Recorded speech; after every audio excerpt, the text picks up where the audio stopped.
జై శ్రీరామ్. అందరికీ నమస్కారం. వెల్కమ్ టు న్యూస్ అఖండ. నేను మీ కస్తూరి శ్రీధర్.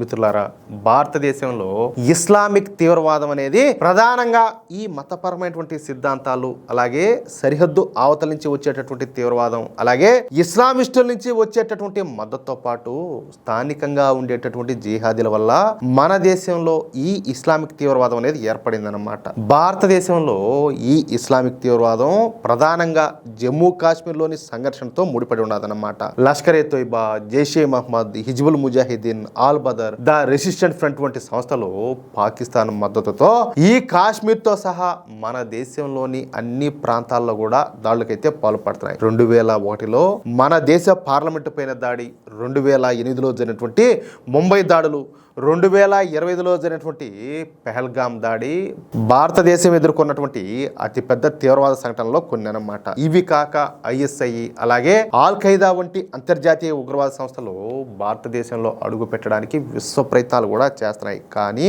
మన నరేంద్ర మోడీ ప్రభుత్వం తీసుకుంటున్న కఠినమైన నిర్ణయాల మూలంగా ఈ అంతర్జాతీయ తీవ్రవాద సంస్థలు మన దేశంలో అడుగు పెట్టలేకపోతున్నాయి. భారతదేశంలో ఆల్ ఖైదా నెట్వర్క్ ప్రధానంగా all Qaeda in the Indian sub continent అనేటటువంటి అనుబంధ సంస్థ ద్వారా పనిచేస్తుందన్నమాట. ఇది 2014లో అప్పటి ఆల్ ఖైదా అధిపతి అయినటువంటి ఐమన్ అల్ జవాహిరి చేత స్థాపించబడింది. 2019 నుంచి ఒసామా మహమ్మద్ అనేవాడు ఈ Al Qaeda in the Indian sub continent కి నాయకత్వం అయితే వహిస్తున్నాడు. అంతకుముందు ఈ సంస్థకు నాయకత్వం వహించేటువంటి అసీం ఉమర్ గాడిని ఒక ఎన్కౌంటర్ లో మన భద్రతా దళాలు అయితే లేపేసినాయి. భారత్ లో జిహాద్ ను ప్రేరేపించడం, అలాగే ఇక్కడ ఇస్లామిక్ పాలనను నెలకొల్పడం ఈ తీవ్రవాద సంస్థ యొక్క ముఖ్య ఉద్దేశం అన్నమాట. ఇందుకోసం వాళ్ళు తమ ప్రచార పత్రిక పేరును నవాయి ఆఫ్ఘన్ జిహాద్ నుంచి నవాయే గజ్వా ఈ హింద్ గా మార్చుకున్నారనమాట. మన భారతదేశాన్ని అస్థిరపరచడానికి ప్లాన్ చేస్తున్నటువంటి ఆల్ ఖైదా సంబంధిత బంగ్లాదేశ్ నెట్వర్క్ పైన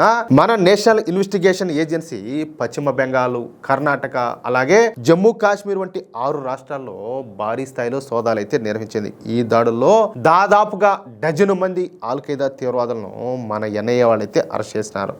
దీంతో ప్రస్తుతం ఈ ఆల్ ఖైదా తన కార్యకలాపాలను నేరుగా కాకుండా సామాజిక మాధ్యమాలు, అలాగే డిజిటల్ నెట్వర్క్ల ద్వారా విస్తరించడానికి తీవ్రమైనటువంటి ప్రయత్నాలే చేస్తుంది. ఇక ఐసిస్ విషయానికి వద్దాం.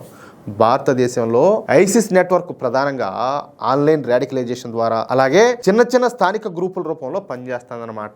ఈ ఐఎస్ఐ తన కార్యకలాపాలను ప్రధానంగా ఇస్లామిక్ స్టేట్ హిందూ ప్రావిన్స్, అలాగే ఇస్లామిక్ స్టేట్ ఖొరాసన్ ప్రావిన్స్ సంస్థల ద్వారా సాగిస్తుందన్నమాట. ఆంధ్రప్రదేశ్లోని విజయనగరంలో పేలుడు పదార్థాల సేకరణ, అలాగే ఉగ్రవాద కుట్రకు సంబంధించినటువంటి కేసులో నేషనల్ ఇన్వెస్టిగేషన్ ఏజెన్సీ అనేక మందిని పట్టుకుని అరెస్టులు చేసింది. అంతకుముందు సెప్టెంబర్ 2025లో ఈ నెట్వర్క్ సంబంధించి 8 రాష్ట్రాల్లోని 16 ప్రాంతాల్లో మన ఎన్ఐఏ వాళ్ళు సోదాలు నిర్వహించి 20 మందికి పైగా ఈ ఐసిస్ తీవ్రవాదులను అయితే అరెస్ట్ చేశారు. అంతేకాకుండా విజయవాడలో ఐసిస్ భావజాలంతో ప్రభావితమైనటువంటి జిహాదీ నెట్వర్క్ ను పోలీసులు అయితే గుర్తించారు. వీళ్ళు రహస్య సోషల్ మీడియా గ్రూపుల ద్వారా ఇతర రాష్ట్రాల యువతతో సంబంధాలు కలిగి ఉన్నట్టు పసిగట్టి వివిధ రాష్ట్రాల్లో 12 మందిని అరెస్టులు చేశారు. అయితే ఈ Al Qaeda, ISIS, Hizbul Mujahideen, Lashkar e Taiba, Jaish-e Mohammed, Al Badr, the resistant front తీవ్రవాద సంస్థలకు మన దేశంలో ఒక జిహాదీ నెట్వర్క్ అనేది సహాయం చేస్తా వచ్చిందనమాట. అంటే ఈ తీవ్రవాదులకు నకిలీ పాస్పోర్ట్లను తయారు చేయడం, నకిలీ ఆధార్ కార్డులను తయారు చేయడం, మందుగుండు పదార్థాలను అందించడం, ఇంకా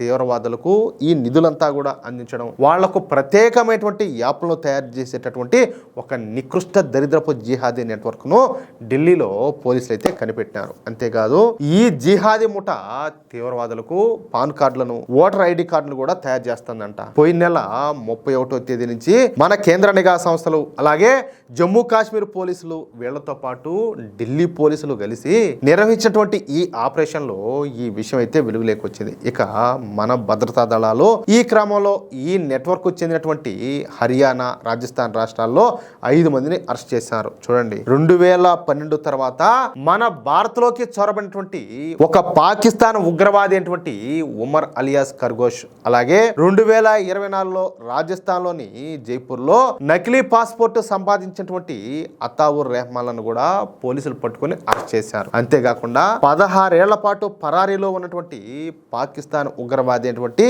అబ్దుల్లా, మరో పాకిస్తాన్ జాతీయుడైనటువంటి ఉస్మాన్ అలియాస్ కుబైట్లను ఈ ఆపరేషన్ లో అరెస్ట్ చేయడం కీలక విజయంగా శ్రీనగర్ పోలీసులు అయితే పేర్కొన్నారనమాట. విచారణలో ఈ అబ్దుల్లా అనేవాడు బయట పెట్టినటువంటి వివరాల వల్లే ఈ ఉగ్రవాద నెట్వర్క్ గురించి తెలిసిందంట. శ్రీనగర్ కు చెందినటువంటి మహమ్మద్ నకీబ్ భట్టు, అదిల్ రషీద్ భట్టు, గులాం మహమ్మద్లు అరెస్ట్ అయిన వాళ్ళలో ఉన్నారు. వాళ్ళు విదేశీ ఉగ్రవాదులకు ఆశ్రయాన్ని కల్పించడం, ఆహారం అలాగే సహాయాన్ని కూడా అందించినట్లు అధికారులు అయితే తెలియజేశారు.